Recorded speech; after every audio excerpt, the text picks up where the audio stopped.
Hi, I'm Cam. And I'm Al. I want to talk today about the difference between property and shares. Some people think they need to diversify across both. Want to talk about the reason why I chose property, what my investment experience is in shares, my understanding of it. But I think the old adage of Warren Buffett, the French guy, arguably the greatest investor in the world, he says diversification is for people who don't know how to invest.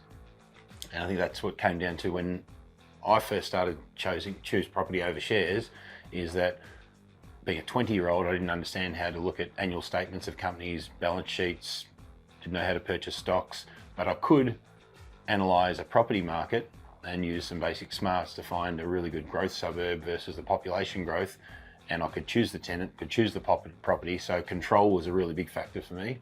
Yeah, I remember working in a corporate job in my early 20s, and now it's like when you're out with your mates and everyone's got their sports bet account out, people in the corporate world are like, have you heard of this stock? Do you know about that stock? Yeah. People are putting money here and putting money there.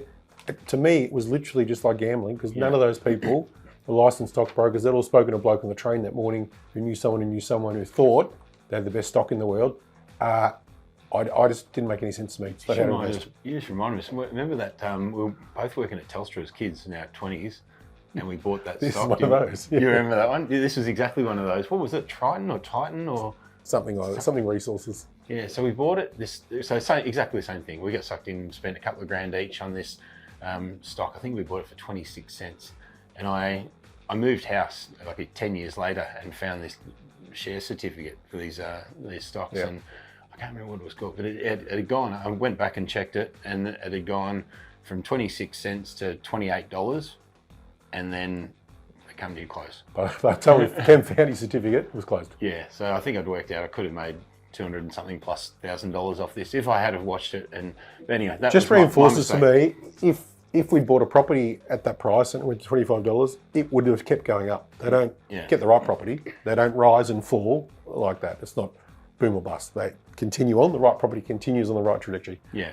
All right. So we've talked about control and some of the screw-ups we made as 20-year-olds anyway, buying shares. But I think you're right. To me, investing in stocks is like gambling to a degree, because a lot of people don't understand how to check. And now that I run business, I know how to check a balance sheet and cash flow and profit and loss, and analyze an industry and check an annual statement and look at the R&D of a company and see but still I don't have a crystal you don't know what the board's decided at the last board meeting, what the CEO is doing day to day, or if the operations manager's running a tight ship in that organisation. You don't know what's happening. Correct.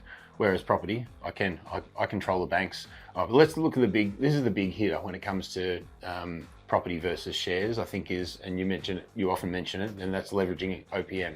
OPM. Other people's money, so the bank's money. So if we look at, we'll take a basic investment example. If I say I've got $50,000, and you remember after the GFC, what was the drop in the stock market after the GFC? 45%? 40 to 50, yeah. Yeah, so 40 to 50% drop after the GFC. So you've got to look at the worst case when I look at investing. After the GFC, the median house price in Australia in our capital cities dropped 10%. And then it rebounded over the next 18 months, another 50%. So we look at the volatility of every market, being property and shares. But this is the number one reason why I chose property over shares, which was using OPM. So based on the bank's risk appetite, they deem shares as twice the risk of property. And we know that because our private bank manager comes in and shows the securities, and they'll leverage up to about 50% on shares. On most securities. Some a bit more. Yep. Some a bit more, but not dramatically more. Whereas property, they'll go to 90% with lender's mortgage insurance. So across the board, property is half the risk of shares in the bank's eyes, so they'll leverage up. Now, as investors, you don't invest dollar for dollar. But let's say, this is not the case, but let's say for this example, we'll give shares the upper hand. We'll give shares a 10% compounding growth rate and property an 8% compounding growth rate. If I've got 50 grand and I want to invest in the share market, I go to the bank and I get another $50,000 at a 50% LVR. Mm-hmm. Got $100,000 to invest in the market. So if I put that in there, and if I use a compounding growth rate of 10% over a 20-year period, it comes in at about $800,000. It's not bad. Had 50 grand, grabbed someone else's 50 grand. 20 years down the track, I've got 800,000. Great, awesome. Sounds good? Yeah, really good. All right, if I take $50,000 and leverage up on property, I invest about $540,000 into the market, 90% LVR. If I take an 8% compounding growth rate over a 20-year period, then at the end of 20 years, it's about 2.5 million. So, but it's a lot more secure because I've chosen the property, I've chosen the tenant, I control the entire process, as opposed to hoping I've diversified and we'll get a 10% growth rate. Yeah. You know? Now, do you remember the calculation of how to work that out of the compounding growth rate? It's a good trick with I do, because it's in your book, so I just grab the book when I need to, but thanks, Kev. Yeah, that's right. So in my For Your Other Property Investor, there's a calculation I've put in there of how to work out a compounding growth rate, and it goes something like get your dollar amount, times it by 1.1, being 10%, divided by X to the power of Y, times 20. Number of years. If I think about people wanting to go through, and this comes down to human nature, we buy an investment property and we think we can dabble in something else and dabble in something else. If there's me today, and that's wealthy enough to not give a shit about anything in life over there, then the safest way to get there is just a straight line. So if I know property is going to get me there, it amazes me the amount of people that do well on property and then go, well, I'll take a bit of that and I'll start a side hustle over here, or I'll invest in some shares here. They all go wrong and they don't get to end point. So when you've got a guaranteed safe as houses strategy, I don't understand why people feel the need to diversify. Well, we talk about it a bit. No, we've looked for it in the stock market, and we talk about Nana's recipe in terms of property investing. Yeah.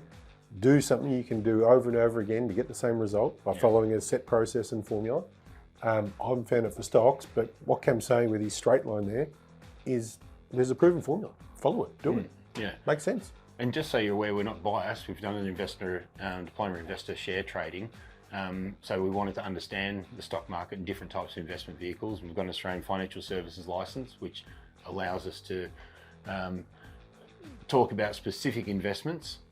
So it's not we're narrow-minded and just focus on property. We like to understand different investment vehicles so we can work out if this is the most sound investment strategy. And to date, this is the most sound I've found. Yeah, and look, just so we're providing a balanced argument, that the one counter argument that I think has some merit, and I think we'll also talk around, is people say, shares are more liquid. I can sell them today if I need to sell them. Property might take some time. If you're absolutely desperate, spot on. You can sell them today and get your money back. Hopefully it's gone up in value. But if you've got a well-located property that should have followed the process, it should have gone up in value, it might take you 2 to 3 months to sell it, but there's much less risk along the way to get that outcome. Yeah. And liquidity is an important point you make. So people, I don't know anyone who's had to divest every single cent they've got. But if you've got a property portfolio with a line of credit, you're liquid anyway. You've got cash, spare cash there, as opposed to needing to sell everything immediately, which sounds like a pretty bad scenario. You're right, and buffers. We talk to all our clients about having buffers, making sure that you've got that money stashed away for things you need, cash reserve. So you're right, that probably gets around a liquidity problem. Yeah. Hopefully that gives you an understanding of why we chose property over shares, and that we're not totally biased, and we investigate a lot of different investment options, but we keep coming back to safe, proven Nana's bolognese sauce recipe. If it works, just stick with it. Have a good day.